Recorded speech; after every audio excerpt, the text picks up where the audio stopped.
low post, mid post, high post, post game sports.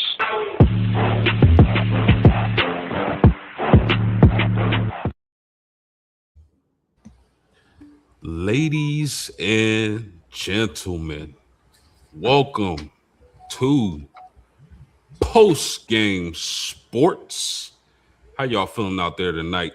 Today we playing Respect It or Check It. We're running down some NBA news, some NFL news, some WNBA news, and of course some college football news. I know y'all been itching. But before we get to that, man, I got some very special gentlemen I want to introduce to y'all tonight. Rob of WTP Sports Dudes. How you feeling, brother? Man, I'm feeling great this evening, man. The weather here in Columbus, Ohio, the past week has been beautiful. I know we're going to get a little cold front coming in next week, but I'm enjoying it right now. I'm doing great, bro. Thanks for having me. Yes, sir. Yes, sir. The man with the master plan. And I got my homie, Mossberg of Level Up Sports 10. How you feeling tonight, homie? Man, feeling pretty good, man. Blessed. Thankful to be able to do what we do, man. Like Unc said, man, the weather is feeling good here. I've been wiping my sweat. I haven't turned the air on in the house yet, but I definitely got the fan giving me a good breeze, feeling the breeze with the window up, man. As the older generation would teach me at a young age, man, and I'm taking that in, getting that fresh air is peaceful. So definitely ready to get into another episode of Respect It or Check It, man. Loving what you do, and man, it's a great show as well, man. Appreciate you. Hey, no, I appreciate y'all. Ladies and gentlemen, these people you see on your screen are some of the finest sports analysts on the continent.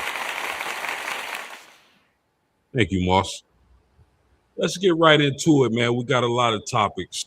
I want to start off with this first because it was announced today. The NBA and the NBPA have ruled in favor of Lakers Luka Doncic and Pistons Cade Cunningham on their extraordinary circumstances challenge for the 65 game award rule, making both eligible for all season honors such as MVP, all NBA teams. Rob, I'm gonna start with you on this one, homie. You respecting or checking this? Man, I'm respecting this all day because I mentioned that a couple of podcasts ago that Yes, I sir. think that Kay Cunningham definitely should be able to be eligible for some of these awards. I think he's played in 61 games. He just happened to suffer a freak injury, a knee to his back that collapsed his lung, I believe it was. I think he deserved to have an opportunity because of the fantastic season he had. Luka Doncic as well, man. Both of those guys have played phenomenally this season. And I think that the fact that they played the majority of the games this basketball season, they they should have a special circumstance for them to be able to be up for these awards. So I'm respecting it all day because I was hoping that this would happen. Yes. Already. Mossberg, you Man, respecting or checking this, homie?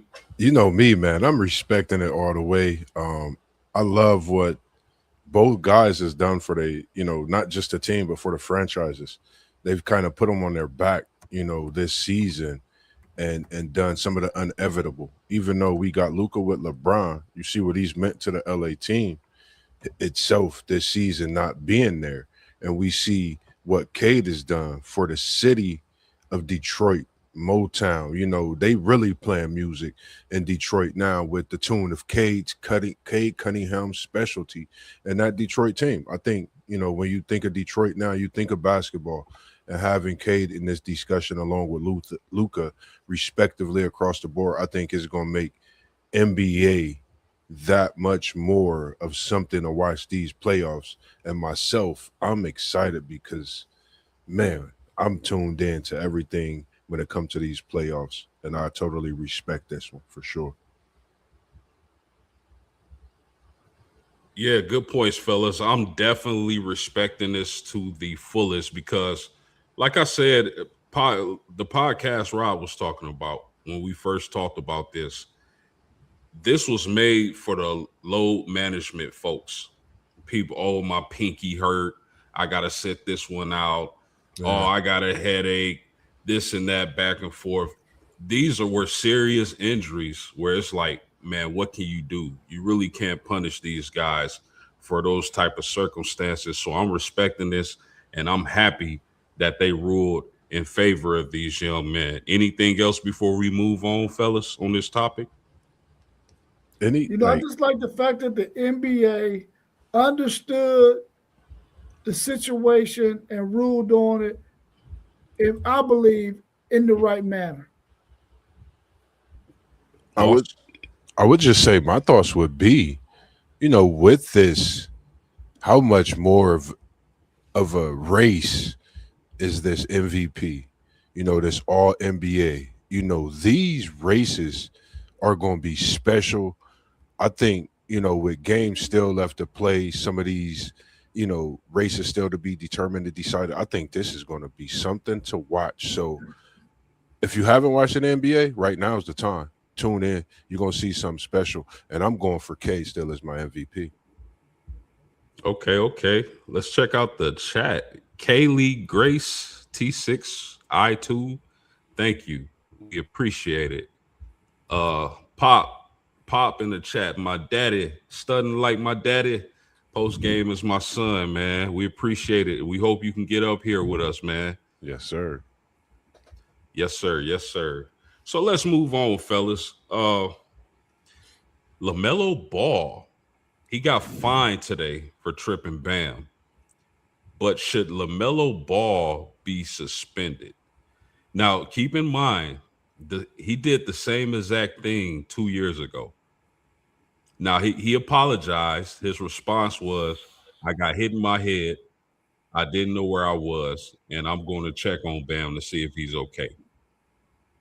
LaMelo Ball should be suspended for this. Respect it or check it, Moss. It's tough. I've been looking at it. I know it happened a few years ago. I'm not gonna say nothing like this can't happen in the heat of the battle and the intensity of the game. Um, I'm gonna say check it with the suspension. I think what this Charlotte team is doing this year is absolutely incredible. In a position to get themselves in the playoffs to play against anyone in that East, I think they'll just be a challenge for sure. But I'm gonna check it.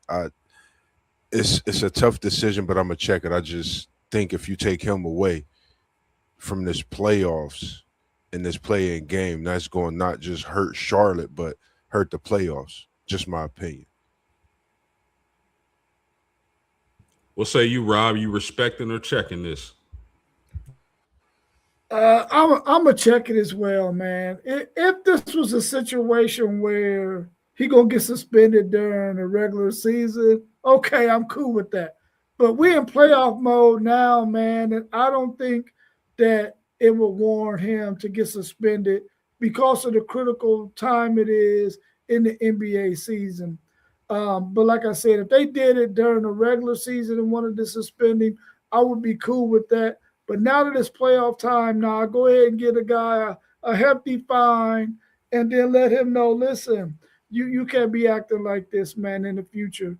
This is your second chance doing this. You're going to get this nice little hefty fine.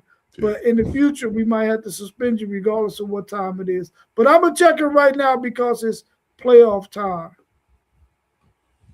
So I got a question for you, Rob, because I like that.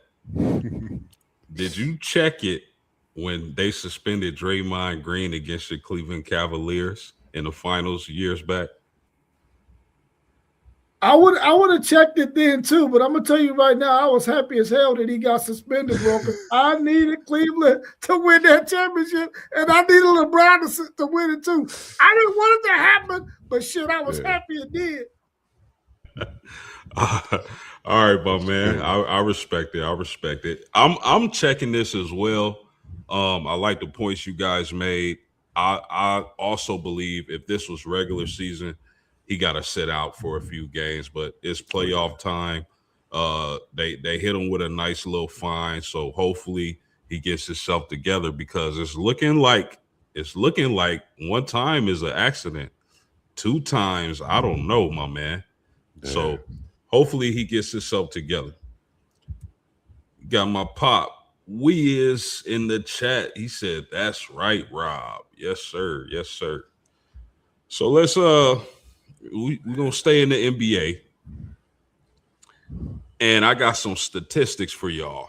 The NBA had its highest viewership in 24 years, up 86% from last season. Now, keep in mind, fellas, you gotta have multiple streaming apps to catch. If you're an NBA head and you want to catch all the games, you got to have multiple streaming apps, right? So Yeah. this came as a surprise to me seeing these numbers. But Rob, are you respecting or checking this? I'm respecting it for the simple fact that I know now that young people they love this style of play of basketball. I think we got the popularity of basketball at an all-time high. You got so many different people from so many different backgrounds that love the game of basketball. Viewership was eventually going to, skyrocket like we seeing it skyrocket now by those statistics you just gave us. But the fact that young people, man, they really love basketball, man, and the style of play that we see now. I think back in the past, the game was a little bit slower, and the old heads love watching it. But now it's such a fast paced game, and we know how young people love fast paced everything. So I think that's the reason why it's so high.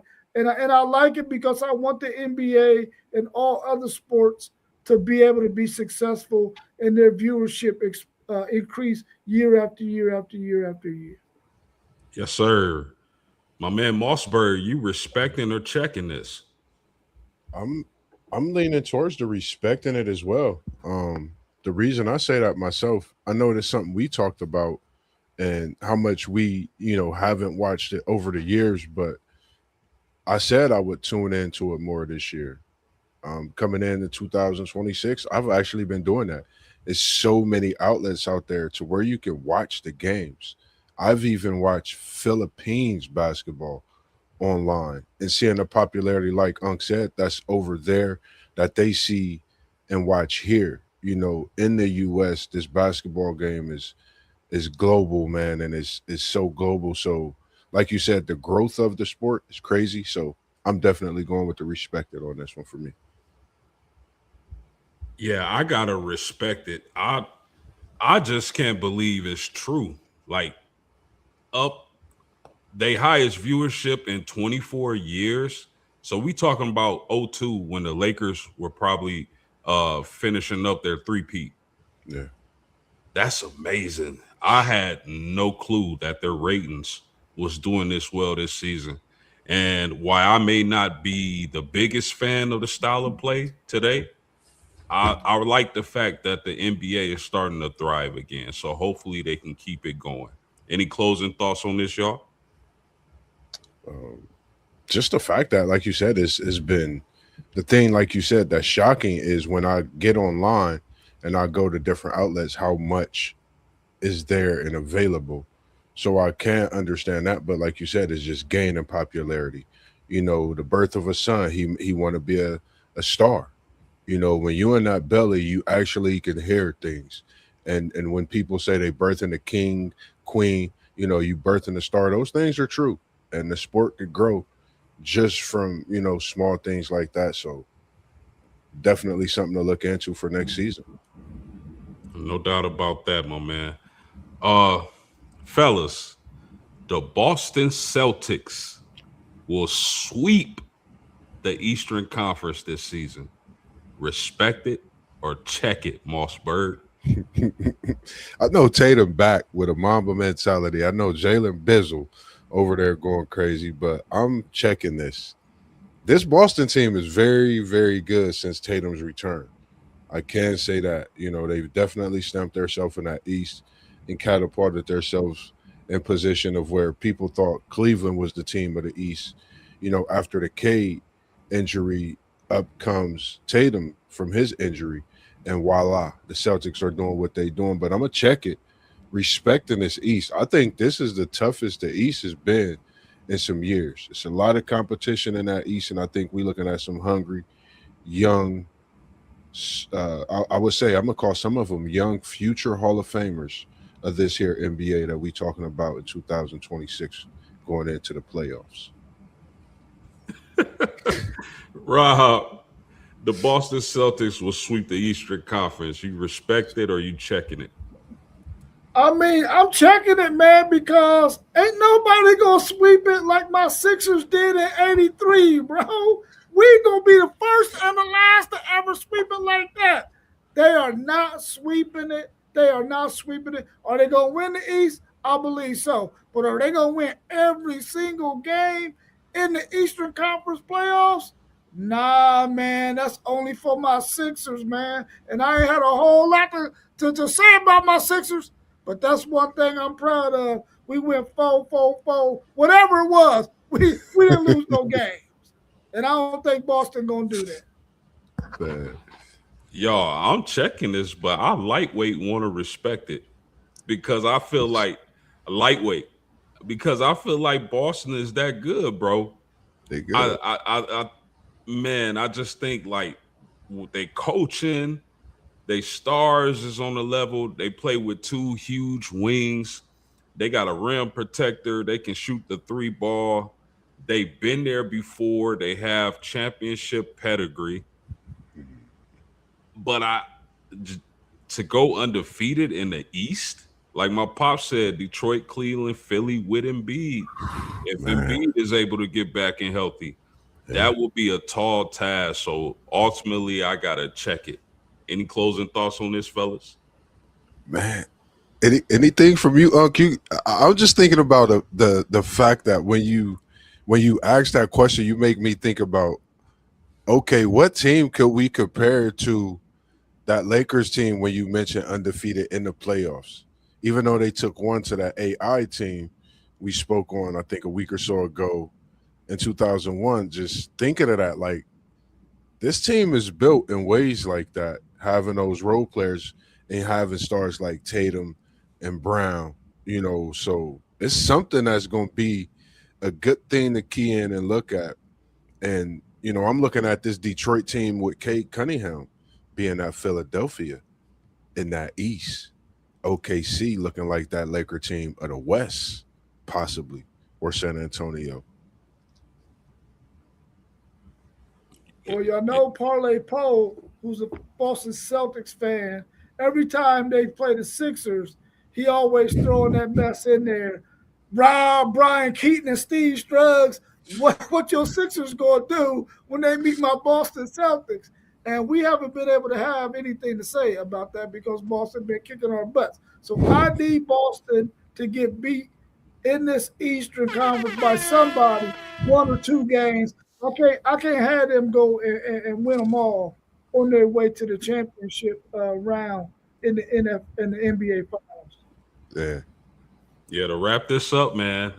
Yeah, like I said, I'm checking it, but I think they're capable. I don't Yeah. think they will, but I Oh, think for they had a sure. team that's capable of doing that. Moving on, we're gonna stay in the NBA for one last topic. Steph Curry and the Warriors will defeat the Suns to solidify their playoff spot. Respect it or check it, Rob.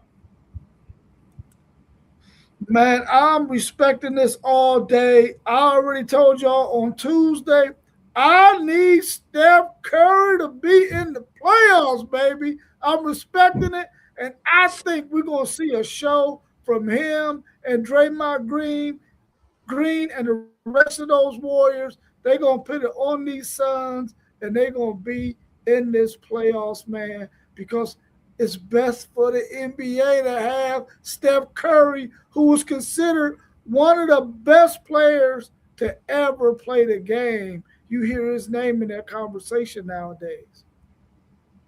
Yes, sir. You hear that name a lot more, and I'm respecting this, man. I'm going with the chef.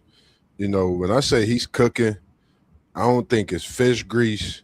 I think it's one of them turkey, hot, fried, deep fried Thanksgiving specials. 30 for 30 for Curry. I smell another 30 ball coming, and I think this is his time. I think we've been waiting for playoff Curry, and I think we just might see it as we seen what he did in a previous game and just clutch bucket after clutch bucket. So I'm respecting this. I love what Curry's doing. I would just love to see him do some March Madness s Curry things in the NBA playoffs this year, 2026. Yeah, my brothers. Does Curry have one or two more runs left in that body as he's getting up there in age? Sharpshooter. I actually think he's going to play a little longer because of the fact he can shoot threes. Maybe they in a year or two they're going to take him off the ball. Maybe just have him be a spot up shooter. Who knows? But I got to respect this. I had them losing in the first playing game Mm. against the Clippers. Clippers choked that game away. Steph Curry was magnificent. And if he's going to play like that, if he's going to be that sniper, that devastating three-point shooter, I'm respecting this. And I would like to see them in that first round against OKC. I don't think they can beat OKC, but Steph Curry can always make it very interesting. Yes, sir. Yes, sir. Just when when you think about that, playing against a team like OKC, it just made me think about when Kawhi Leonard went up against Golden State Warriors and what he did almost single handedly against that team. I think we in for something special in these playoffs. I would love to see Steph and Cade do some amazing things, which I think we still will see. But I think Steph got something in his bag, man, a tricks, and I think it's some things we haven't seen in a few years because we didn't see him in the playoffs last year. So I'm looking forward to what show he puts on in this game at Phoenix. I think the desert is going to be super dry and thirsty after what Steph do when they come to town for sure. Yeah, and I know we talk about this all the time, but I think more so in the NBA as opposed to college basketball. I think it's a guard game. I mean, this playoff is proving it. And shout out to One Take Zaya in the chat. Go subscribe to One Take Zaya. He said, "We witnessed greatness last night. Curry on put a show on, and Draymond clamped Kawhi. Yeah, No doubt about that." man. Pop in the chat. He said, "Shout out to Horford. Horford, 10,000 years old, man. He's still hooping." Man, hey, shout out to it. I'm glad you mentioned his name. Back to back at Florida. He come to the NBA.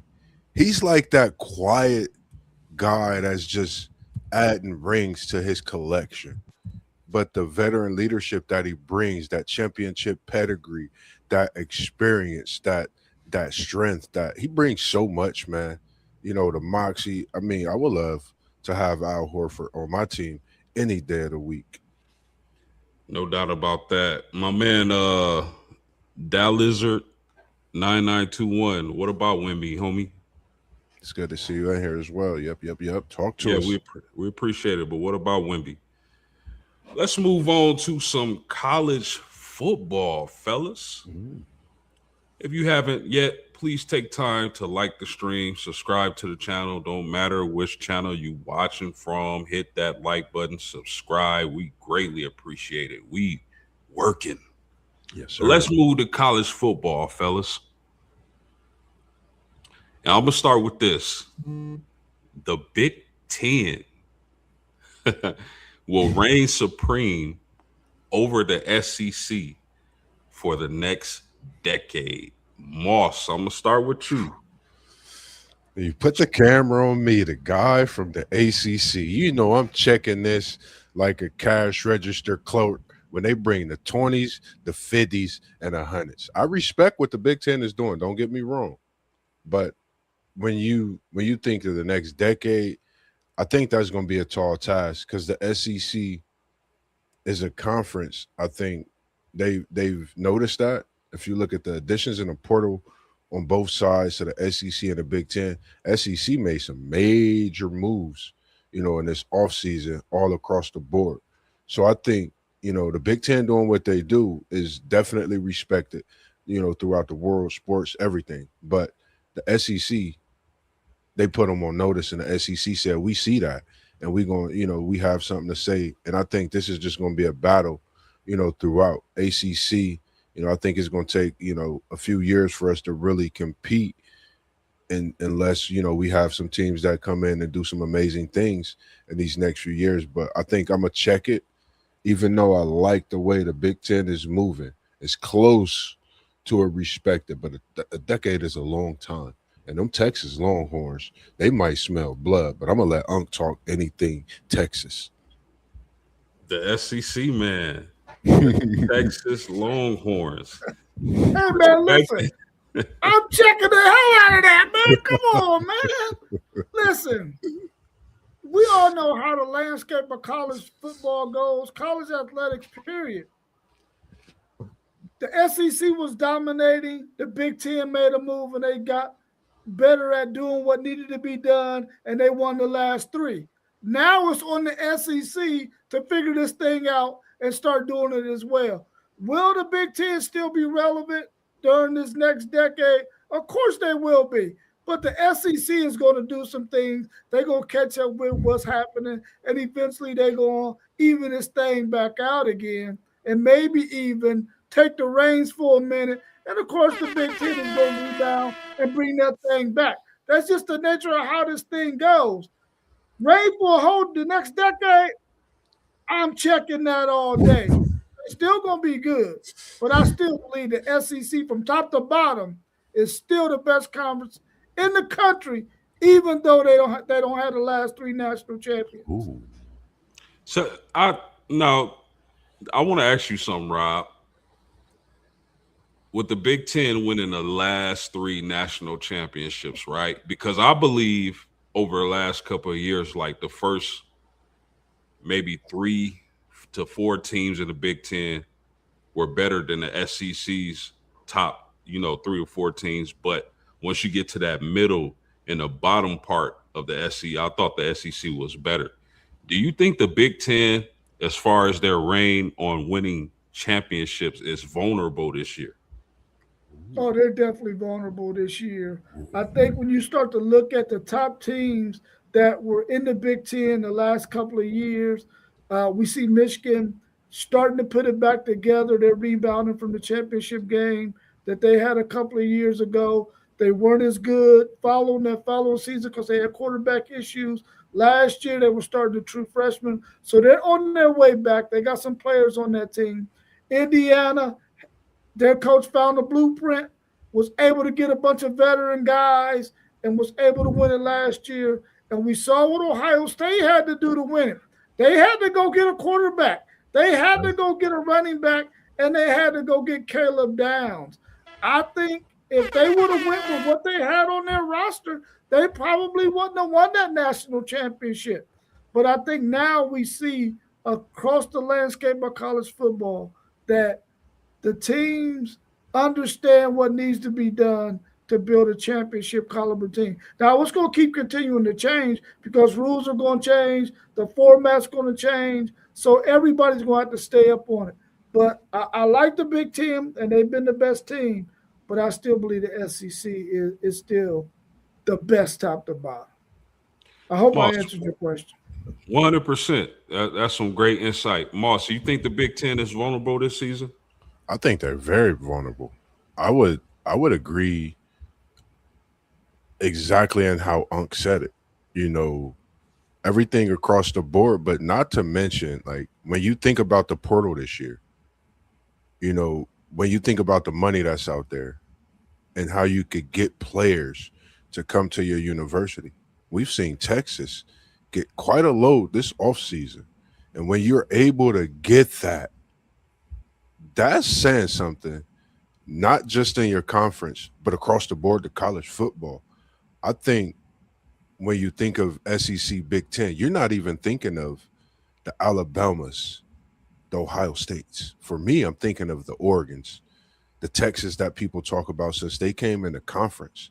So for me, you think in Texas, you think in Oregon, you think in Ohio State, Michigan, you thinking, Alabama over in the SEC, LSU. I think the big is very vulnerable. I'm gonna respect that one, man. Yeah, I'm checking this as well. I don't think the Big Ten is going to reign for the next decade. They got some really great programs. In this age of NIL and transfer portal, there's no way one singular conference is going to reign supreme Yeah. for a decade. Anything else on that before we move on?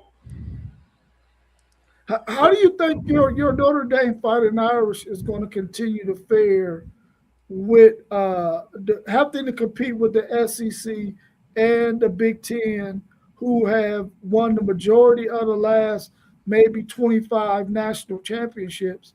How do you think Notre Dame fares in this bigger picture? Yeah, I mean, man, the last time Notre Dame won a championship, man, I was running around in a pamper. So go figure, man. I think what Marcus Freeman has done is he's changed the program. He's really opened up the donors and their wallet books or their pocketbooks and their wallets. They're pouring in a lot of money into the football program. There, if you've seen the campus, there's been so much renovation and construction.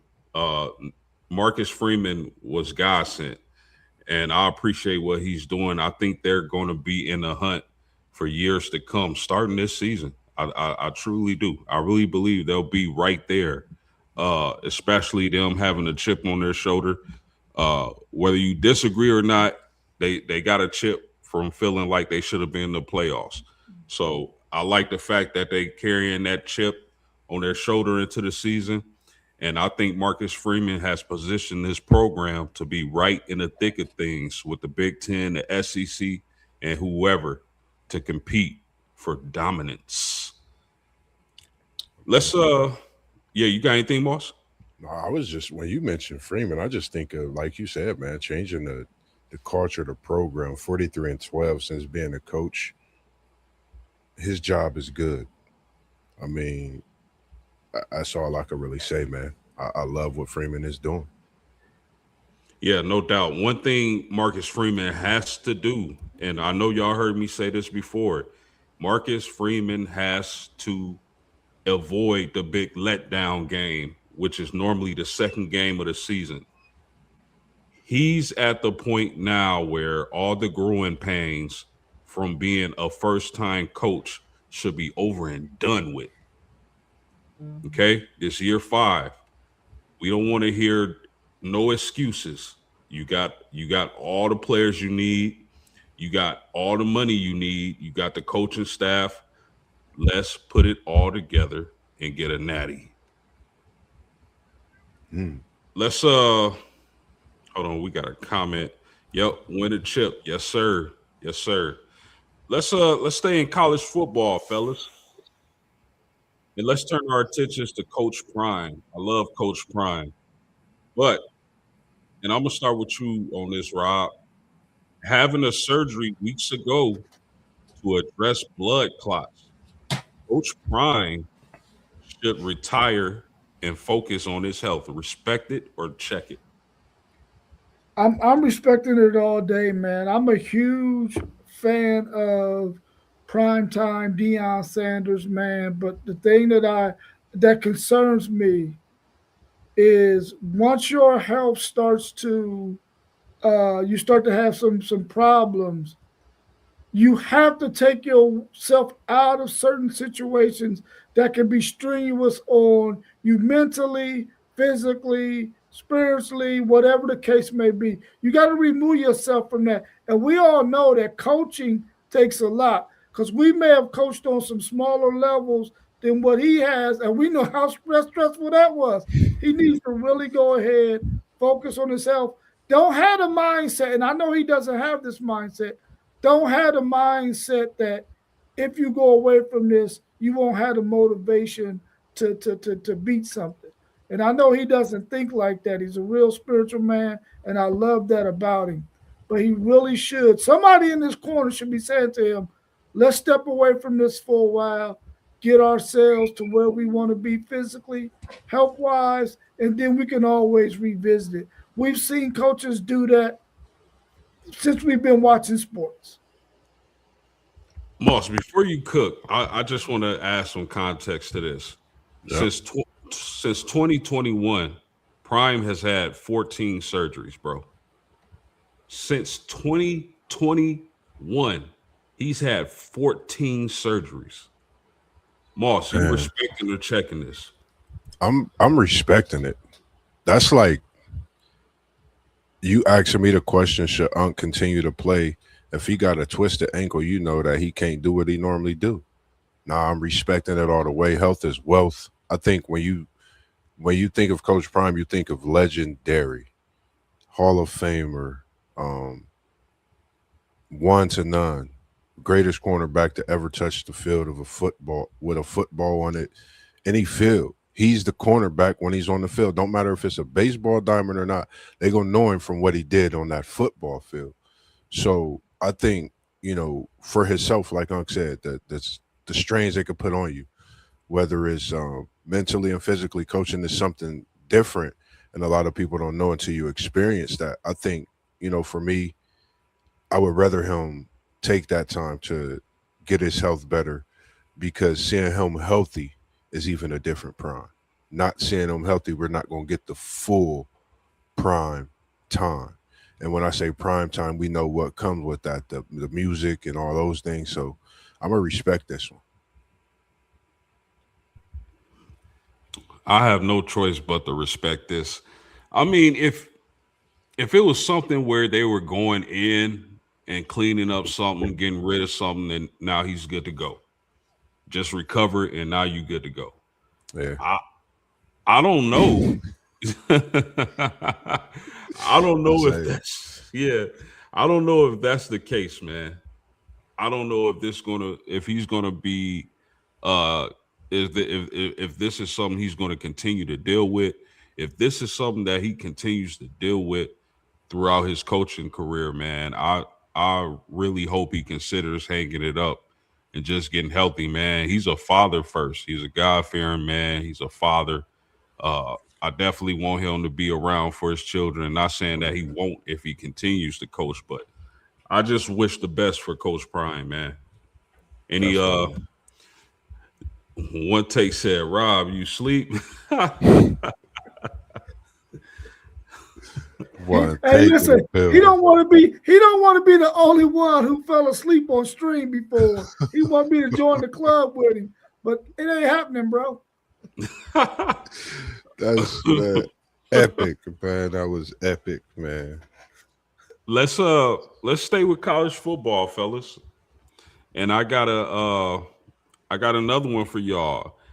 USC, the Lady Trojans, I mean the Trojans, will finally make the college football playoffs this season. Moss, respect it or check it. And they was right there last year. I rock with these Trojans. Shout out to my pops.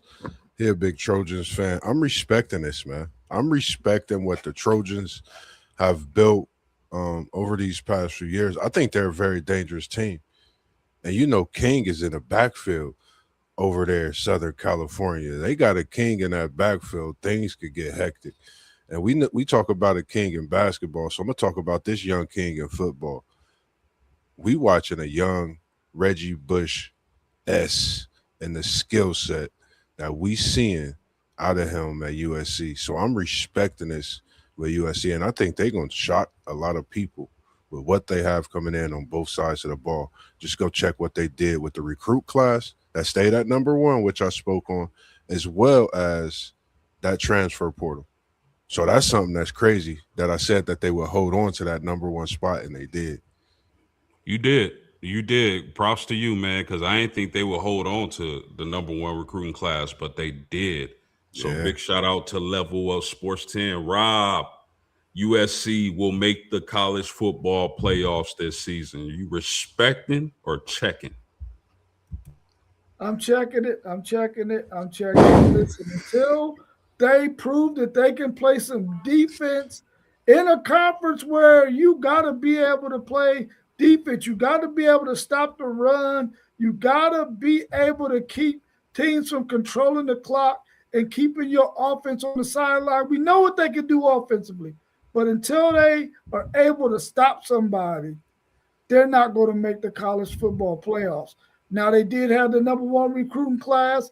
Maybe in a couple of years, they get this defensive woes that they've had fixed, and then they can make the playoffs. But I don't think they do it this year. I think they're going to be a 3-loss, 4-loss team again this season coming up because of their defense. I know we still in spring. We still early. We got a ways to go. But if y'all were to say what is USC's ceiling in the Big Ten standings? Where y'all think their ceiling is? Top three, top four? I believe we're always going to see USC in the top 5 in that conference. I mean, when you think about Michigan, Ohio State, Oregon, then you start to see where USC, Indiana, if Indiana can keep it up, and then if Penn State can right the ship, you're going to see them right in that cluster around 3, 4, 5. I don't know if they're ready to take the reins to be a top 2 team in the Big Ten yet, because defensively they're just not ready yet. What say you, Moss?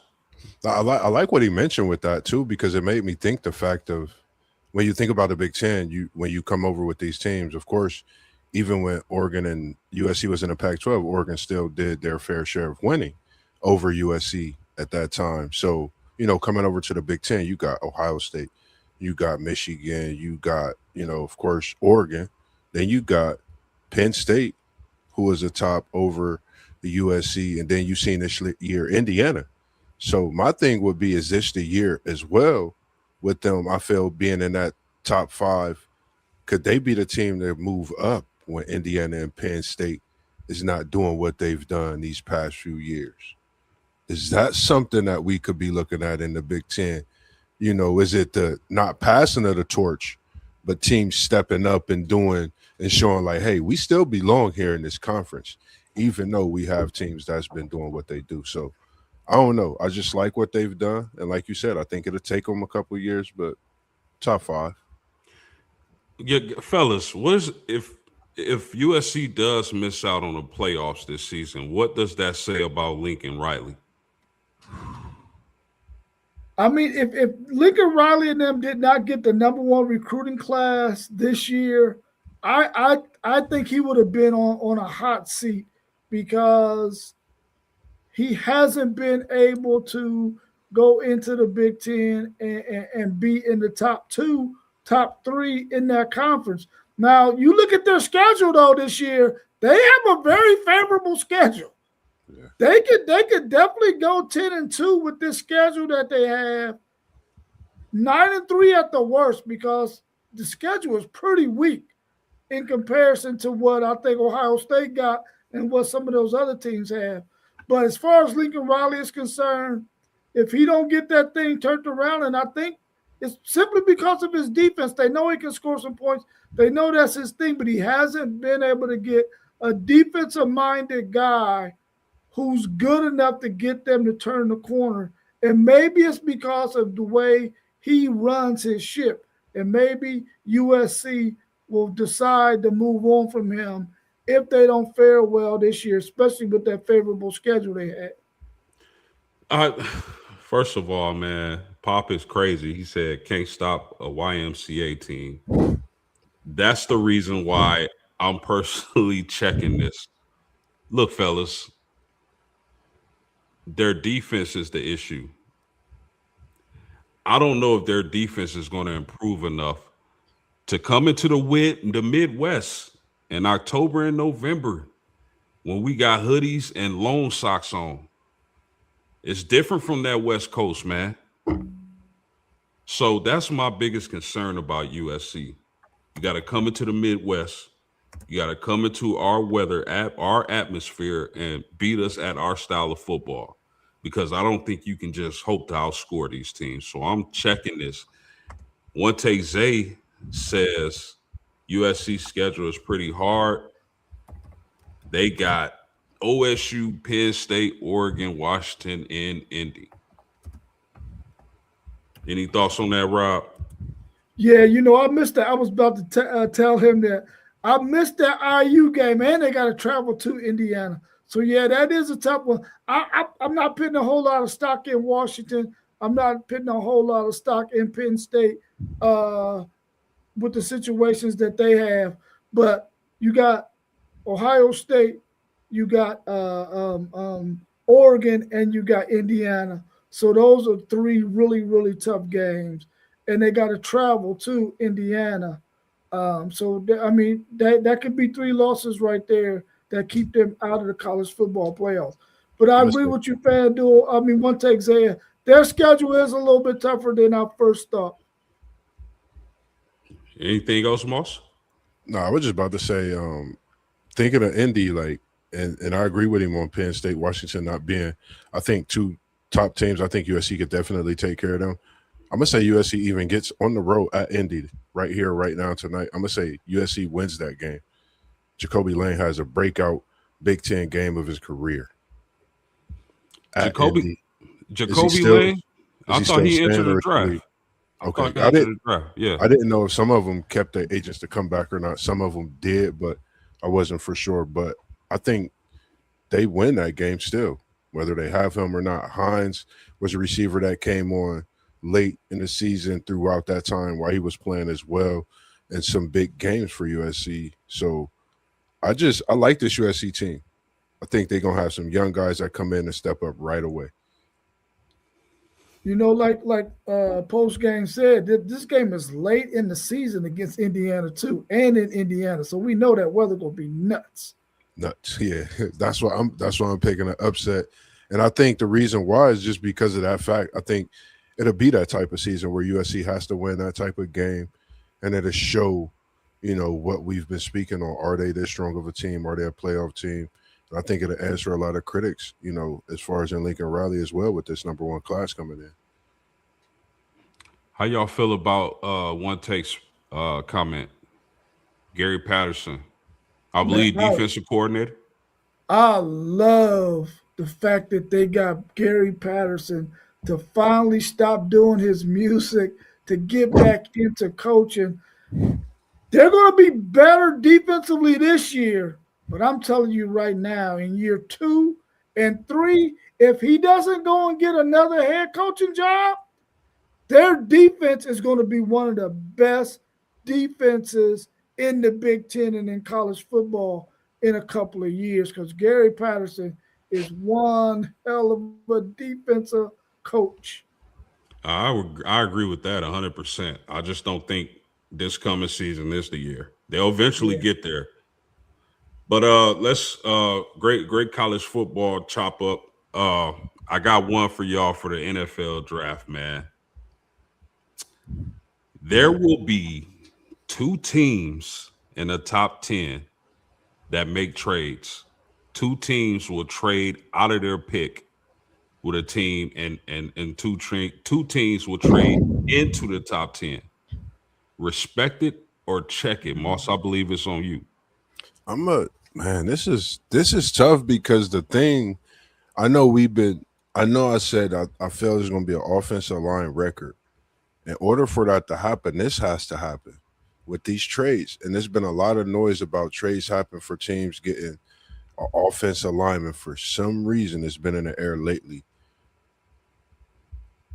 In the top 10, that's tough. That's tough.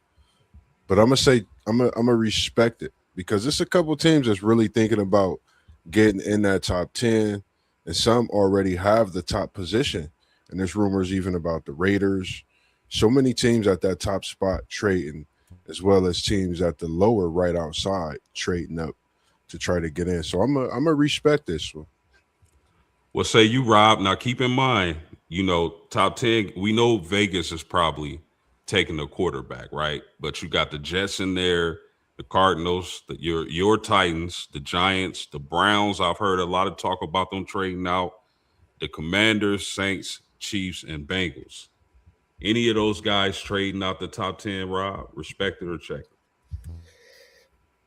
I don't, man, I don't see nobody in the top five trading out of the top 10. I can see them trading back maybe one or two spots, but I can't see them going out.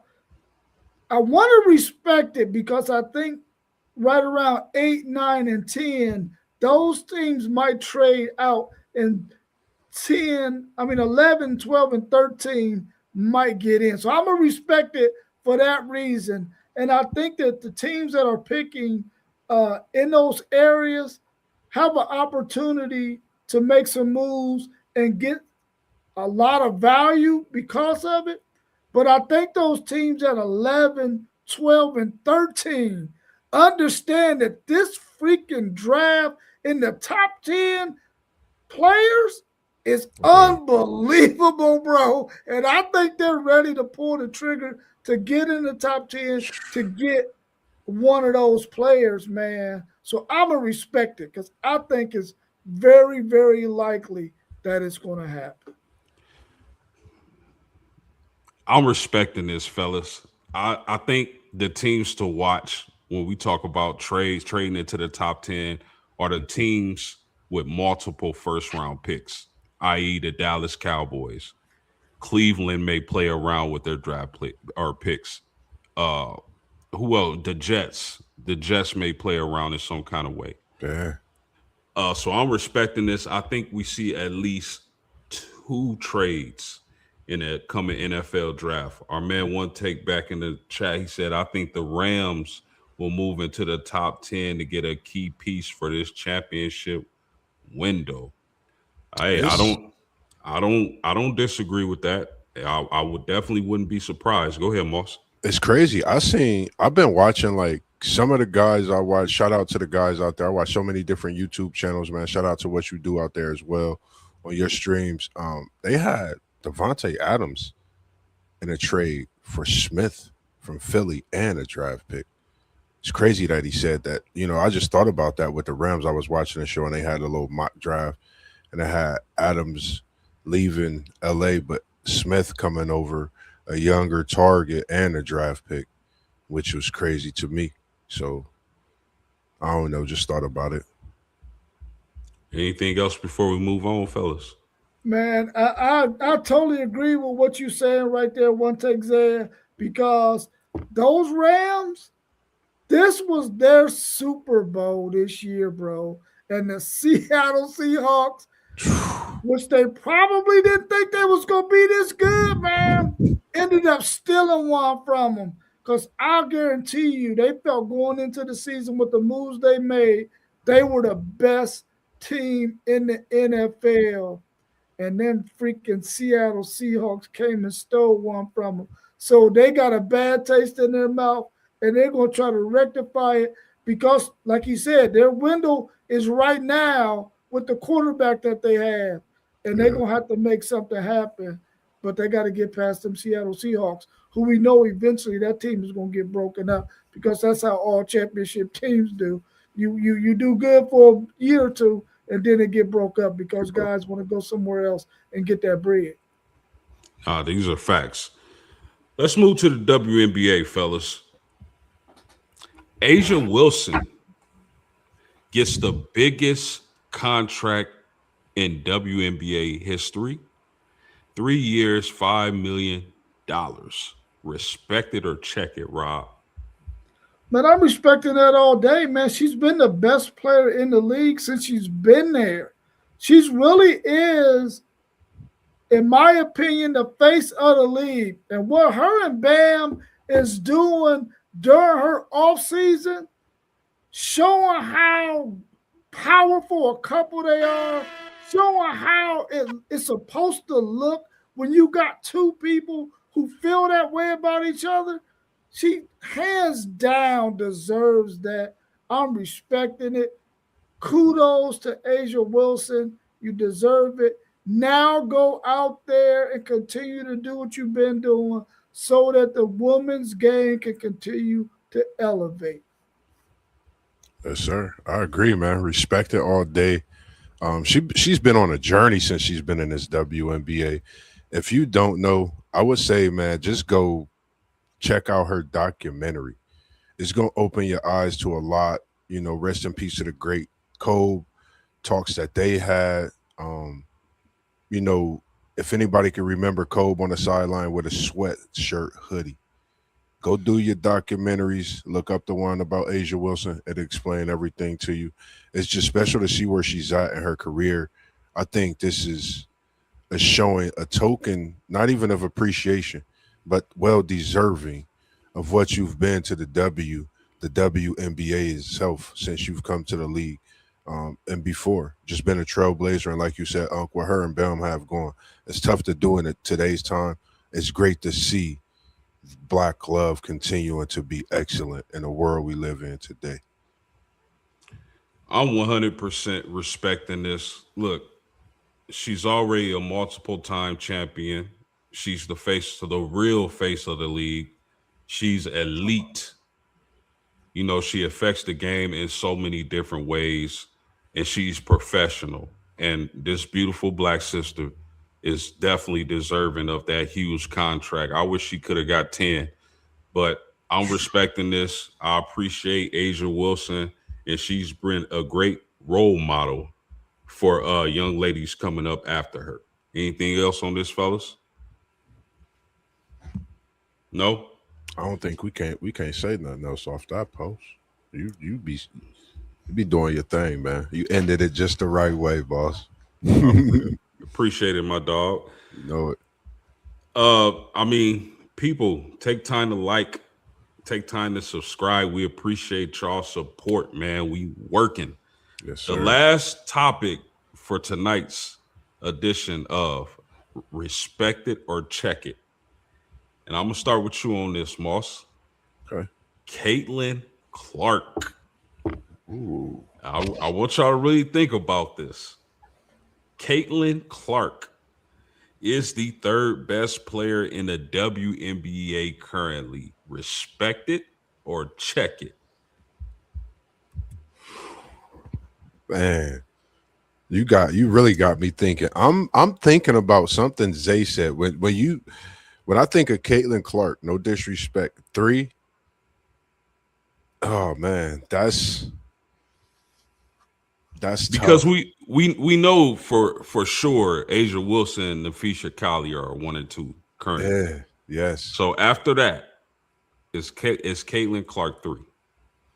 I think she's arguably in this top five. You could put her three, you could put her four, you could put her five. When it comes to this three, I think it's a run for the money now. I think what we just seen from Paige last year and during the time Caitlin was out, I think her game moved up. So three, I'm gonna say arguably, I'm gonna check it. I'm gonna check it with the strength of this league and respecting what we have in the league. And I think in a women's game, when you miss that time with an injury, others could gain much more faster. And I think that's what we see. And right now, I think those rankings can definitely change with this coming season. And we'll see when this season start here in the next week or two. So, I mean, it's tough, but I'm going to say check it with this one. Rob, Caitlin Clark, top 3 player in the WNBA. Respect it or check it. Man, I'm checking that, man. She's not even the best player on her team, bro. Listen, I'm checking that. I'm checking that. I'm checking that. Now, is she the top 3 faces of the league? Definitely. She is one of the most marketable players in the WNBA. Top 3 for sure there. But players, nah, I ain't going to be able to do it. I ain't going to be able to do it. Man, I love the points y'all make. I'm also checking this. Can she get there this season? Maybe. Maybe. That's a strong maybe. But there are so many fabulous great players in the WNBA that don't get the type of media coverage as a Caitlin Clark. I know she's brought a whole segment of fans to the WNBA. I know she's exciting to watch, and I like watching her. She's tough. She's feisty. She can really shoot the ball from deep. But there are so many great players that aren't talked about on your ESPNs every night that are just hoopers. So top 3, I'm checking it. I'm not even sure if she's top 10, my brothers. Currently, there are some really great basketball players in the WNBA. And the WNBA is really starting to shine, and you're going to really see that this season. So I'm checking that. Anything else before we get out of here, my brothers? I'm tripping off the fact, and I know what Unc talking about. It's a bucket getter that got college buckets here, right down the road. Kelsey Mitchell, baller. You know, she got the Supermax, didn't she? Yeah. You know, she just got Supermax. So when we, you know, like you said, I think you got to give respect to some of these veterans that's still top of their game. Kelsey Mitchell being one, and I think underrated in this WNBA league, man. But we could go on and on, man, about what we doing when we talking these women in sports in general. But man, it was just a great show, man. I was glad to be here and be a part of it. It's always good seeing Unc in the building with us, man. You putting us to work, man, but we love going to work for you. Other than anybody else in the world, you know I go to work for you every day, if that's the case. And when that day come, I can't wait because it's going to be coming sooner than we think. Anything before we get out of here, Rob? Nah, man, great show. Glad I could be here with y'all, man. Enjoy it. Hey, these two men here, I appreciate them to the fullest, man. They bring so much insight to these sports talk. Like, share, subscribe, man. If you ain't liking, if you ain't subscribing, I don't know what you're doing. For Rob of WTP Sports News, for Mossberg of Level Up Sports 10, and me, myself, Post Game of Post Game Sports. Thank y'all for watching. We appreciate it, and we out of here. Peace. Love. Low post, mid post, high post. Post game sports.